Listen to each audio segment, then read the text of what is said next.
Además, porque tú eres una de las periodistas que le ha dado seguimiento muy puntual, al igual que todos nosotros, sobre el manejo de la pandemia. ¿Cómo ha sido a lo largo de estos meses? ¿Y tú coincides de que ha sido el adecuado a lo largo de estos meses? Buenas tardes.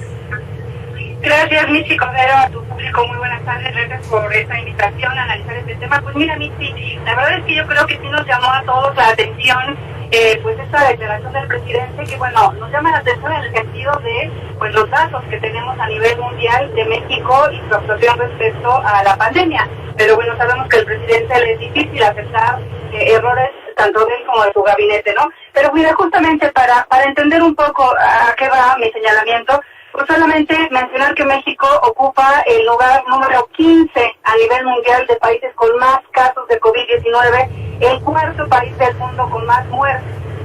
Entonces creo que esos datos nos pueden revelar qué ha hecho México bien o mal en la pandemia, ¿no? Creo que eso se lo podríamos dejar la respuesta del auditorio, pero con los datos que le permitan un análisis certero. Exactamente, me parece que los números nos dicen un poco más de información y sobre todo de certeza de lo que pueda llegar a mencionar el presidente de la República, no solamente en este caso, sino en otros casos más, porque este contraste precisamente es lo que nos pone en esa balanza de si se ha hecho bien o se ha hecho mal. Y es que mira, por otro lado, también el subsecretario Hugo López-Gatell pues mencionó que van varias semanas a la baja el tema de los contagios, que esto, tú no me dejarás mentir, es cierto, va a la baja los contagios, va a la baja también el tema de las defunciones, pero vamos a escucharlo porque así lo dijo. Como hemos venido informando, tenemos ya la fortuna de que durante 10 semanas consecutivas la tercera ola de la epidemia ha ido reduciendo su intensidad en todos los indicadores.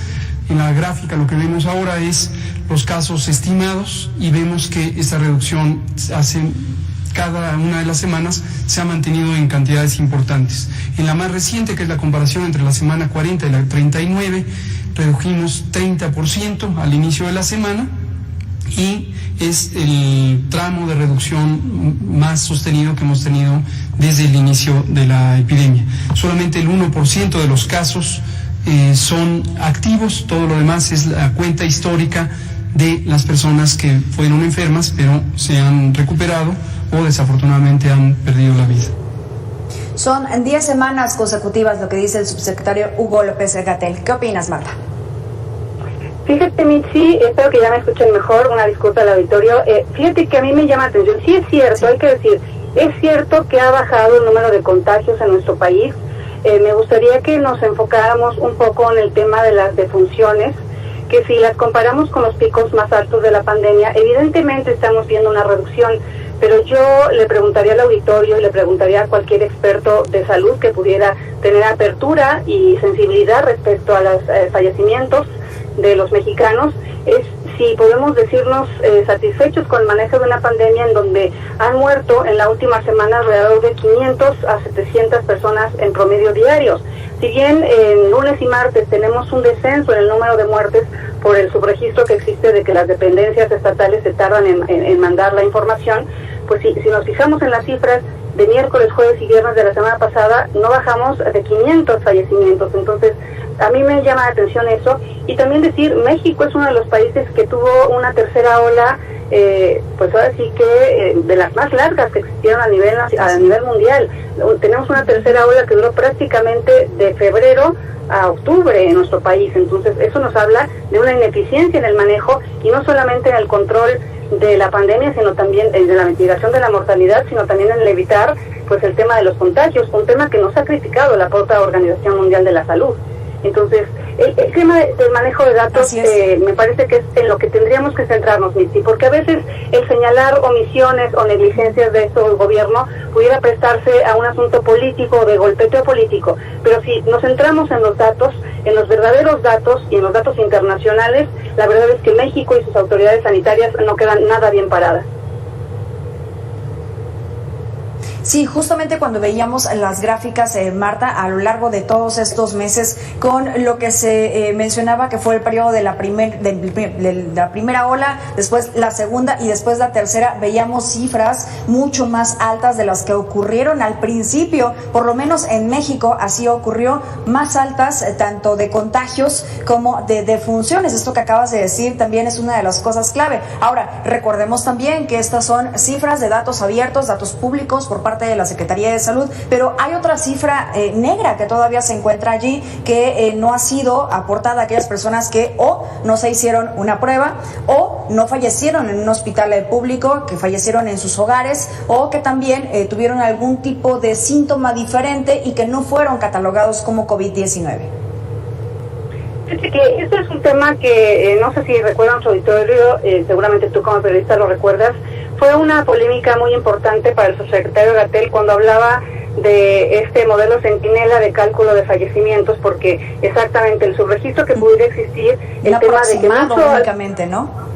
Exacto, y que mucho al principio se llenaron las actas de defunción como una neumonía típica, negando a la autoridad que esto pudiera tener consecuencia directa de un COVID-19, ¿no? Que sabemos que las personas no fallecen de COVID, fallecen justamente de complicaciones multiorgánicas de COVID-19, puede ser en pulmones, puede ser en hígado, etcétera, la mayoría en vías respiratorias.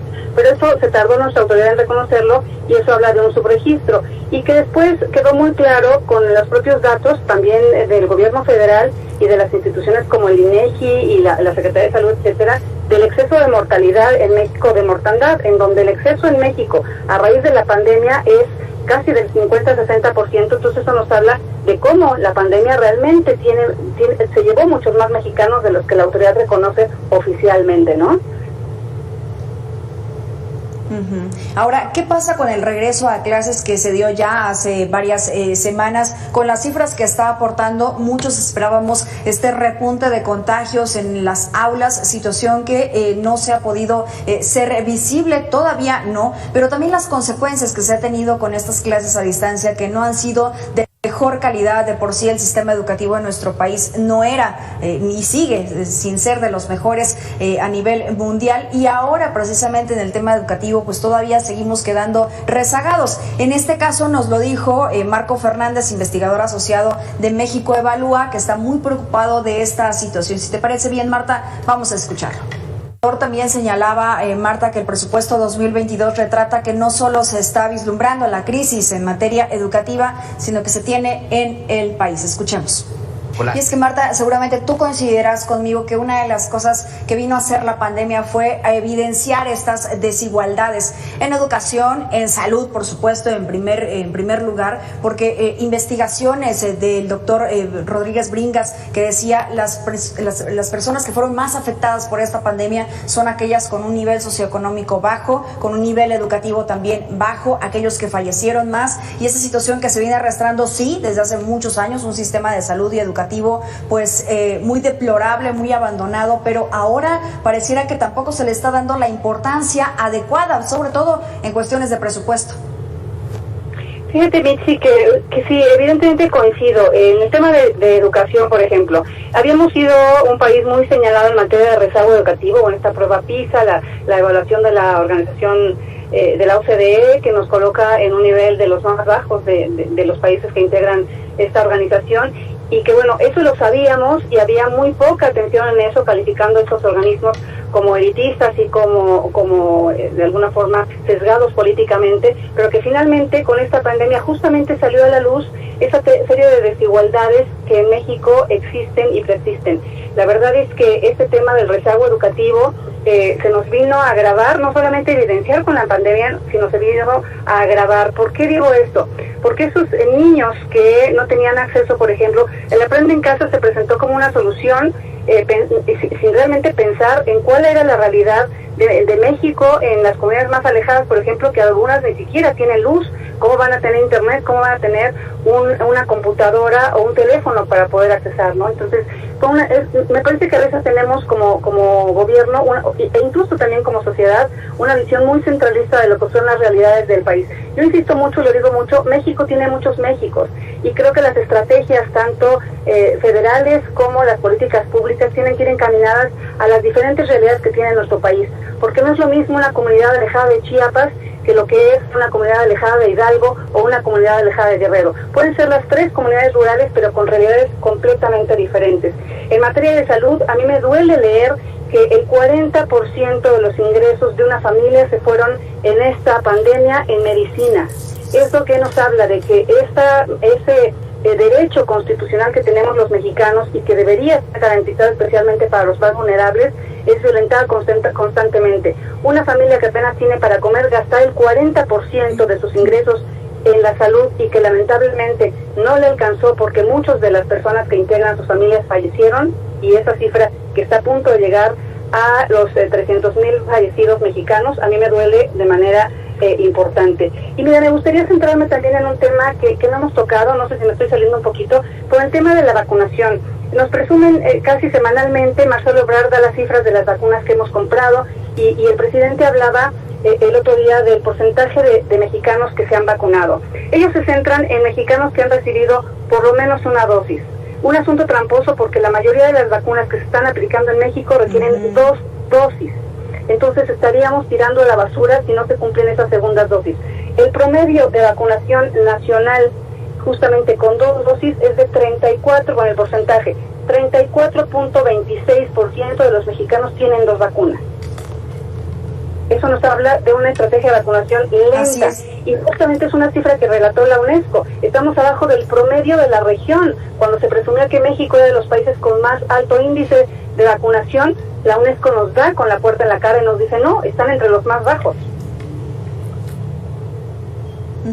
Sí, y algo que tú dices, esta palabra me pareció clave, Marta, tramposo. Es una información tramposa, es un mensaje tramposo, porque también si no tienes el esquema completo, disminuye esa eficacia, disminuye esa protección, que es la que estamos buscando precisamente de que se incremente este porcentaje. Si ese porcentaje no incrementa, pues simplemente no vamos a poder salir de lo que estamos actualmente, en donde se siguen presentando contagios, si no va acompañado, claro, de estas políticas y de pues actividades que nosotros mismos como personas tenemos que hacer, el distanciamiento social, que no lo vemos los eventos ya con muchas personas, en los equipos de fútbol también, en estos campos con muchas concentraciones, vemos conciertos ya que están activos y vemos las plazas comerciales también llenas y repletas. Es decir, la responsabilidad por un lado de la ciudadanía no se está aplicando y por el otro lado lo que tiene que hacer el gobierno pues tampoco lo está haciendo de manera eficiente.